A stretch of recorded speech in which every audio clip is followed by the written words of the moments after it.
What a beautiful way to start the morning. So this month we are talking about abundance. My talk title today is More Than Enough for All. You know, we live in a universe that has been created by this love intelligence. It goes by many names, shows up in many different ways. We can call it God, Spirit, the divine, Allah, whatever we want to call it. It's that one creative intelligence that has brought forth everything into existence. It is living in us. It is showing up as us. Its life is our life. It is how we move about the world and how we create our own experiences in the world. And this love intelligence is infinite and abundant. But yet there's so many times in our lives, and for some people it never is any other way but this, where we have a mentality of scarcity, where we believe that we live with limited resources and that not everything is available to us, that we don't have infinite possibilities. Now, this belief system is created by lots of different things. Our past experiences, the race consciousness mind, that this is how it is and everybody exists in this, that the idea that permeates our society. There's, our current situations can give us an experience of lack or limitation, and then we feel like that's the only way it's ever going to be. And we have this mentality that we can't get ahead, that nothing is going to ever change for us because of that. One of the books I'm reading this month is Abundance by Deepak Chopra. And he says in this book that this scarcity mentality lives at the surface level of our awareness. It lives at the surface level of our awareness. When I read that, I had this image of a pond that was frozen over in the wintertime. And at the surface level, it's nothing but ice. There's no fish there. There's nothing to sustain anything. It's all this ice. But when I crack through that surface level, then the world of abundance is available for me beneath it. All of the fish are there. I can, do my ice fishing, catch my food. Everything that the fish needs is in there. And so if we are working at this surface level of awareness in our lives, then it's easy to feel that scarcity in different areas of our lives. And I'm not just talking about money. There are lots of ways that we feel scarcity. One of the things that occurs to me frequently is time. I feel a scarcity of time, like I don't have enough time to get everything done that I want to do. Or that, as every birthday comes along, I think, I have less time. And so it's like one of those things, if I keep my mind at the surface level, I can start to feel a little anxiety about that. But when I can get back under the surface to the truth, in that frozen over pond, the truth is not that layer of ice. The truth is what's beneath it. And the same thing is with us. The truth of our limitless possibilities that we have lies beneath the surface level. And we have to go in there to get it. We have to go within. We have to go deeper. We have to go into contemplation, into meditation, into quietness to hear what's possible for us beneath the surface level. But if we're just skating on that ice, then it looks pretty bleak to us.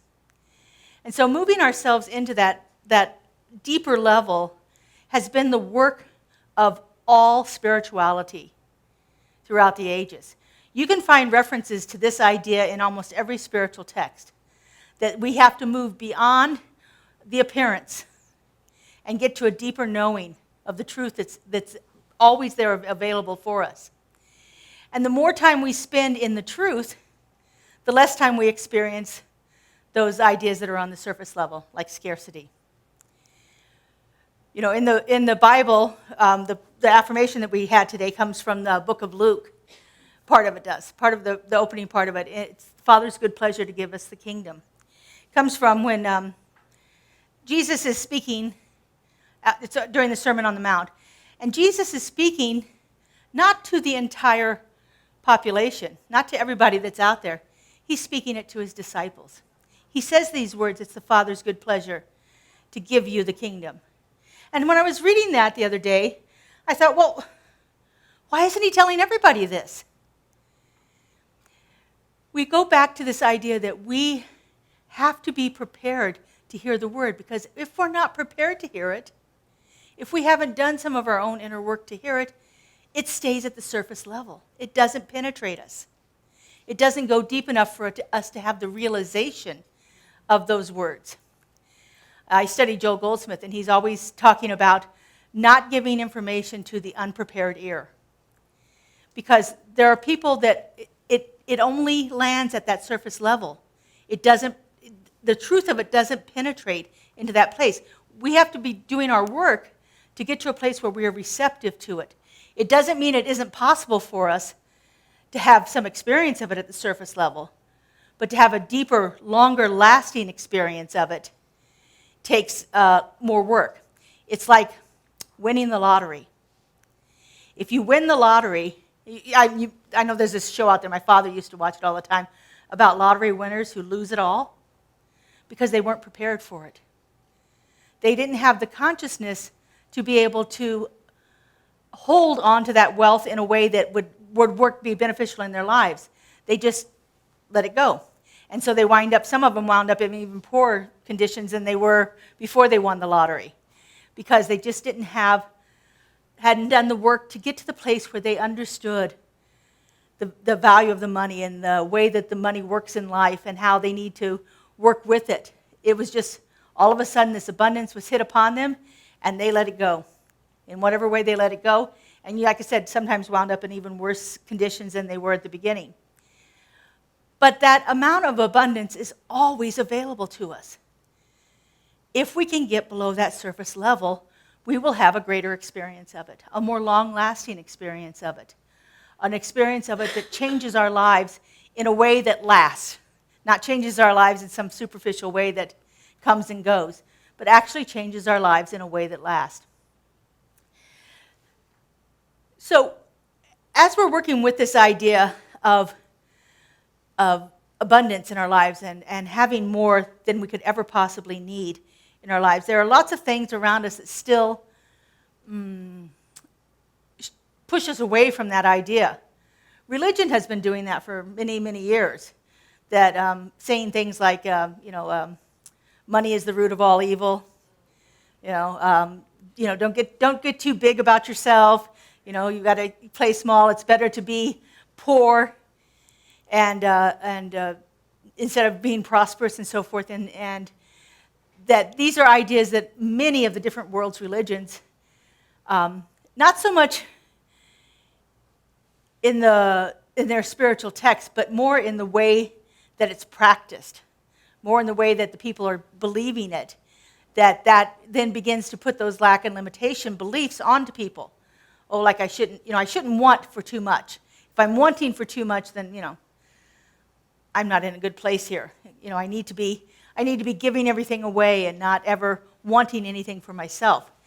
This is not something that we ever believe here in Science of Mind. I can tell you that right now. We believe in this abundant universe, and it's available for everyone. But again, we have to do some work to get to that place where we do it. We have to begin to do what the Bible would say is keep your mind stayed on God. Keep your mind stayed on thee. In other words, we practice the presence. We do our work on a daily basis to remind ourselves of this creative intelligence that is in us and moving through us and showing up as us. And so we do that in lots of different ways. Joel Goldsmith has a book that's called Practicing the Presence, and he outlines about a dozen different ways that you can constantly keep your mind stayed on God, keep your mind fresh, keep God in your thoughts at all times. He says as you walk through any threshold, remember that God is leading the way. God, the grace of God goes before me, prepares the way.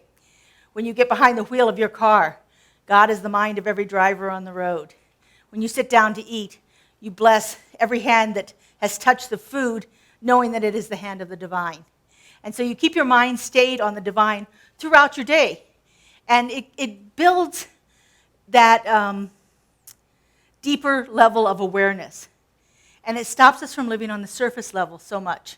When we can dive deep into what is available within our own soul, then we get a greater experience of the truth that is in there and how it's showing up through us. So to get rid of this consciousness of scarcity, the scarcity mentality that I was talking about, we have to develop a consciousness of abundance.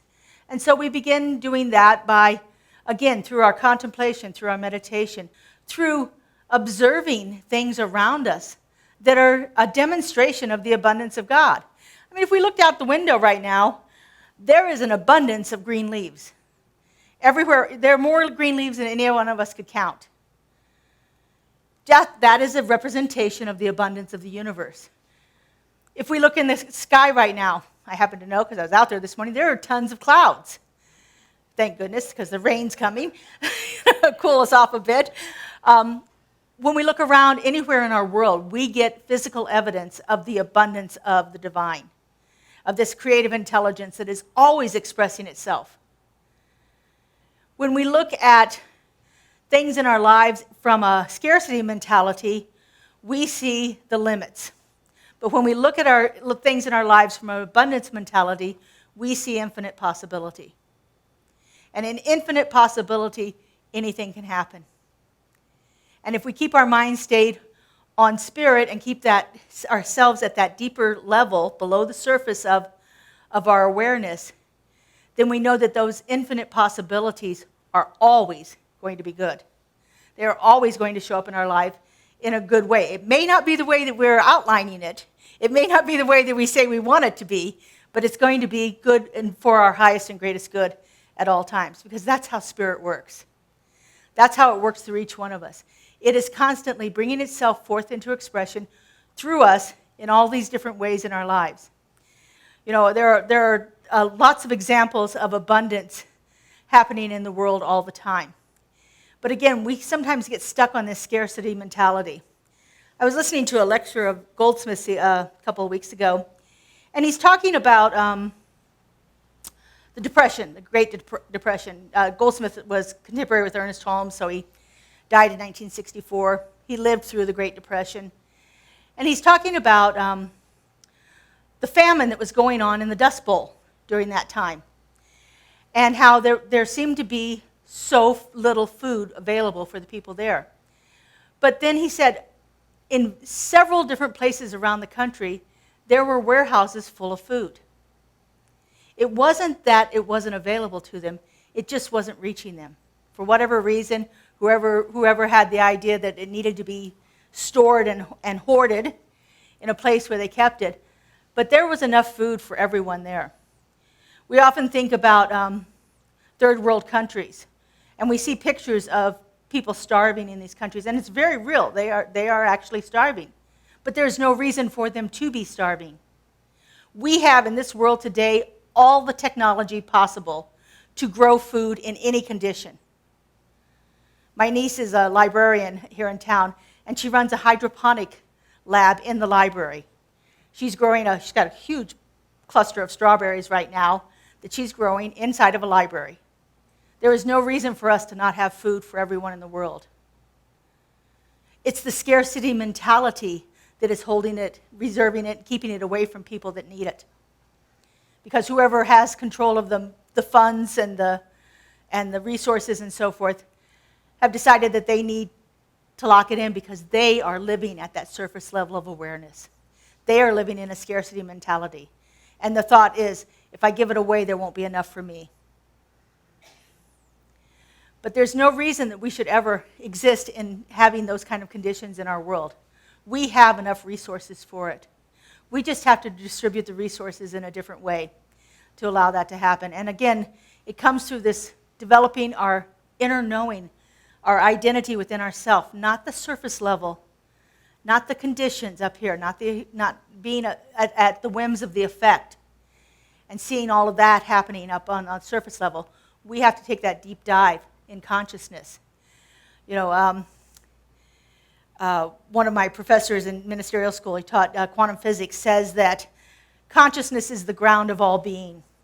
It is that from which we are grown. It is that from which we develop and we become, and from that which we live our lives. Consciousness, creative intelligence, love, the divine, God. Doesn't matter what you call it. It is that thing within us, within each and every one of us, that is expressing itself in infinite, abundant ways all the time. We just have to be quiet enough to catch a glimpse of it. And one of the things that we can do to begin to do that is by asking questions that are pertaining to our situation with the intention of getting an answer. It's a whole different story to just ask a question and hope you hear something. But if I ask a question and I intend to hear an answer, and I'm still enough, long enough, I will hear it. I will get some response. Now, it may be the first step in what I need to do, but I will hear something. I will get a response. It will move me to my next step. For me, I don't often hear it, but it is a feeling that motivates me to go. It's a feeling that motivates me to take action. And whatever action I take, I just go from that. And then that leads me to another step and another step. I find this when I'm in difficult situations and I don't exactly know what to do. If I'm still enough and I'm quiet enough, I will have an impulse to move in a certain direction, or to call somebody that I need to call, or to reach out in a different way, or to read a book. I will get an impulse to do that. And I know that that is that creative intelligence within me showing me a way that's best for me. Because each one of us hears things differently. Each one of us responds to things differently. And so we have to find that way that works for us. But to be so attuned with our inner knowing that we are motivated to take action on what's revealed is the way that we get to that deeper level of consciousness, that deeper knowing that we have in there. You know, our outward experience is a reflection of the outcome of our intentions. What we experience on the surface level out here in the world is the outcome of what our intentions were. Sometimes we have hidden intentions. We're not really consciously aware of them, but it could be that we know we should do something and we don't. I don't know if anybody else has ever been that way. I know I should be doing something, but I'm not. For whatever reason, I'm not. My outward experience is a reflection of that. So as we begin to become more aware and more purposeful about our intentions, then we can begin to live a life that is more in the direction of where we want to go, that's more in touch with the Spirit, that is more in alignment with our purpose and our, as they say in Hinduism, the Dharma, our life's purpose, that we are here to be. Then we become that vessel through which it can actually unfold. But it takes practice. It takes practice to get to that. You know, I was reading, as I was preparing for this, I often Google things, and so I was looking for scientific studies on this, and so I found a couple of interesting ones. This one said that the psychological studies show that having enough money will make you feel better. But beyond a certain point, adding more money doesn't help at all. If you have enough money, you'll feel pretty good because you're comfortable in your situation. But if we think all we have to do is keep adding more money and more money and more money and we'll be happier, we reach a certain level where it doesn't work anymore. And on the tail of that, I found this Gallup poll, which is a global project. They've interviewed people in almost every country. And it was on the idea of, are you surviving or are you thriving? And so people were to answer either way. They're surviving or they're thriving. Almost every country had a little bit more than 50% of the people said they were thriving, which I thought was exceptionally good. United States was 53% of people say that they are actually thriving as opposed to just surviving. But what I found was the most interesting were the 10 richest countries in the world, what we consider the ones that have the most capital in their countries. Only a third of the people are thriving. Only a third of the people in those countries reported that they were thriving. So having more money doesn't necessarily mean you're going to have a more successful life. But you can reach a point where you can have everything that you need and not worry about anything more. So in his book, Abundance, Deepak Chopra has a practice that you can do to do that, and it's called Sankalpa. Sankalpa, Sankalpa. And so I thought I'd take us through this morning. It's about a 5-minute exercise here on how we can begin to live our intentions a little deeper. He says that there are 2 laws that are involved in this. There's the law of attention, which says that whatever you put your attention on grows. Okay? Wherever we put our intention, that's what's going to manifest in our lives. And then there's the law of intention. And the law of intention says the world out there obeys our deepest desires. So the law of intention says that we are going to match our outer experience with our inward desires, with our inward thoughts. So if our inward thoughts are surface level, then our world is going to match surface level. If they're deeper level, we're going to go deeper with it. And so Sankalpa is subtle intention with the resolution to act. So subtle intentions with the resolution to act. That's what this practice develops in us. It gives us the idea of what the intentions are, and it gives us the resolve to act. For me, when I read that, it felt like that me taking that step whenever I have that feeling. I have the intention in me, and then the resolution to act is me stepping forward into whatever it is that I'm doing there. And so the process goes like this. If you want to, just take in a breath, and just, if you like to close your eyes, that always helps me turn within a little bit better if I have my eyes closed.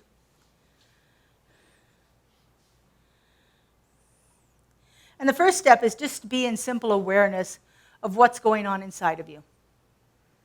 Whatever is going on inside of you right now. Just be aware of that.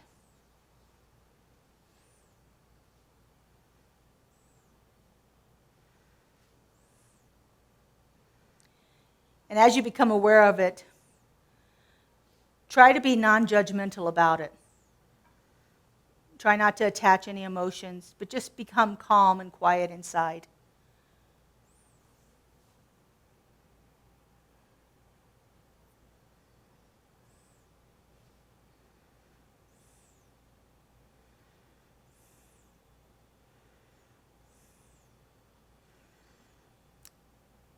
And now, see if you can formulate an outcome that you would like to feel right now. Doesn't have to be big. Just an outcome of whatever it is that's going on inside of you, what you would like to feel right now.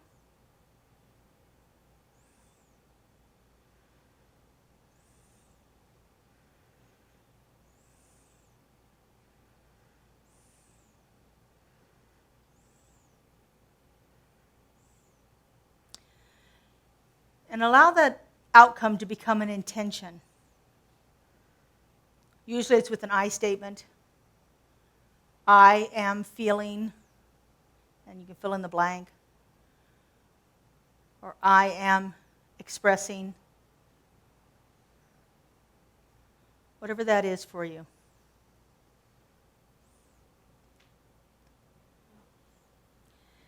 And then once you have your intention set, just sit quietly with it for a moment.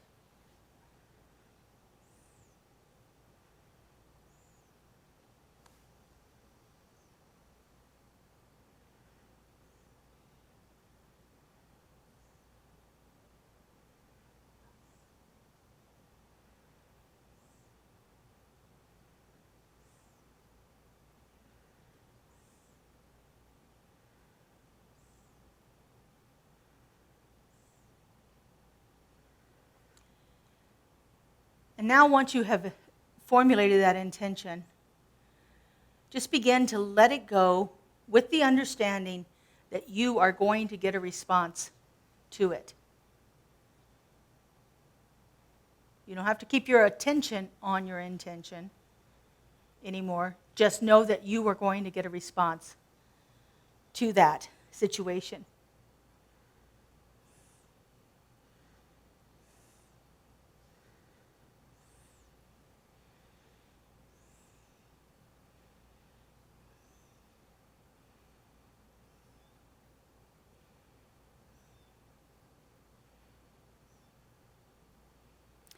And then finally, throughout your day, be on the lookout for evidence of a response happening.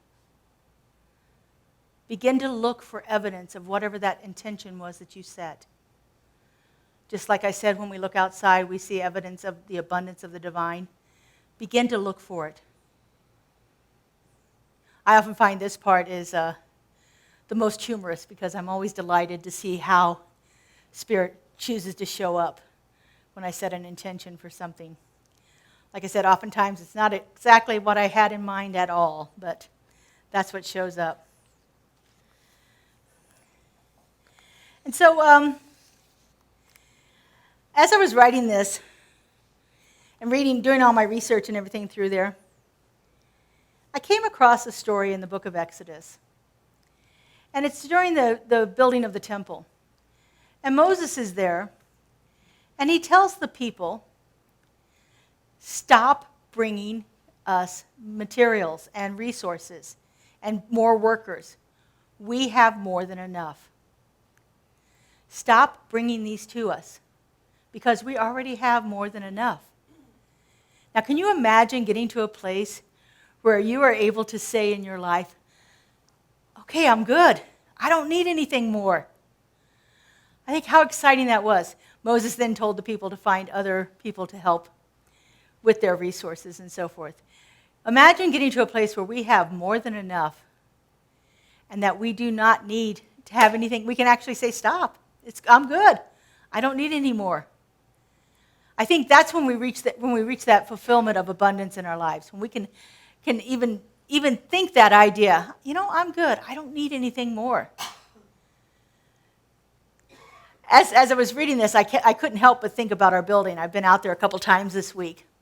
The walls are all framed. The entire walls are framed. The practitioners and I were out there yesterday writing blessings on the studs. So underneath of all of our wall board is going to be all of these wonderful blessings for our new center. What a joyous experience that was to be there and to just, I don't know what the construction guys are going to think when they see it on Monday, but it doesn't matter to me. They're covered with love, peace, joy, abundance, prosperity, beauty, transformation, grace, growth, everything you can imagine, just covered with these wonderful ideas of the infinite possibilities of spirit. And as I said, I've been reading Joel Goldsmith lately, and so he tells the story of a business. And he says that the business is not my business, it's God's business.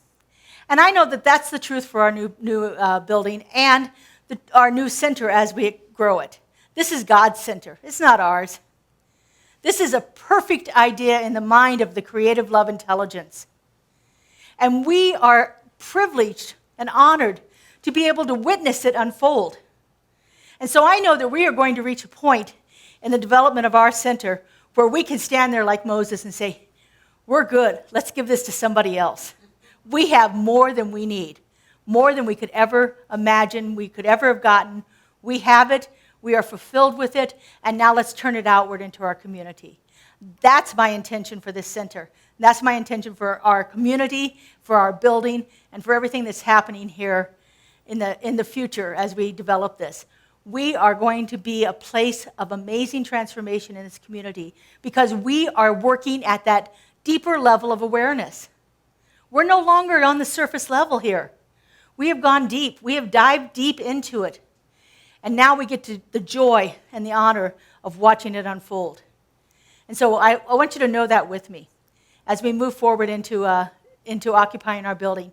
I was talking to the contractor on Friday, and he said, we are moving along very quickly, which to me means October. I'm really happy. I'm really holding that October in mind so that we can actually get into it. So it's moving along. We received information about choosing our doors and light fixtures in the next week or so. So that they're getting to that place where they'll be putting the wall board on, and then they're going to be installing the doors, the light fixtures, and all of that stuff. And I've been in contact with the labyrinth people, and so that's underway so we can get our labyrinth built in our sanctuary and really have an amazing place. Our classrooms are going to be beautiful for our students and all of that. And speaking of that, we have our beloved Fran Peterson has been going through lots and lots of stuff at her house. And so she has brought some amazing and beautiful costume jewelry here. And she's selling it today, and all of the proceeds are going to the Labyrinth and Teen Room funds.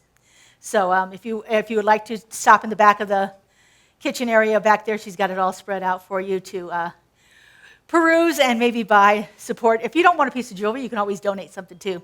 That's always fine. We're happy to accept that. I know I'm not much of a jewelry person, but I think it's a wonderful idea. And so we're going to be having different fundraisers throughout the year to bring that about. This is our high and holy work, folks. This is what we're here for. And it is our pleasure to be able to do it, to be at place of transformation for other people. I know I'm sure most of you have come here and found something here that changed your life, and you're very eager to share it with other people. And that's what we're looking forward to doing as we move into our new building. All right, let's take this into prayer.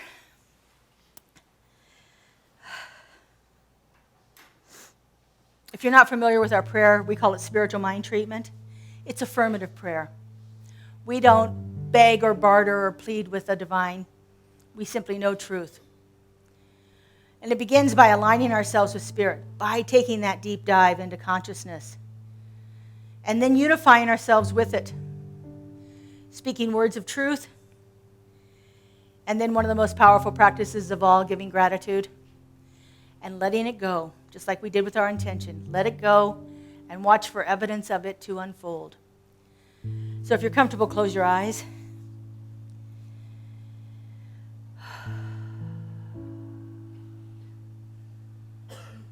Right here and right now, I know that there is only one thing happening, and that is the action and the activity of a creative love intelligence that is manifesting itself in perfection and wholeness and abundance throughout all of the world. That each one of us is that place where the divine shows up, where it makes conscious contact with the world around it. Each one of us is that vessel through which God shows up. And it does so beautifully and uniquely and perfectly, as abundance, as love, as creativity, as passion and purpose. And knowing that this is the truth of our being, I speak my word.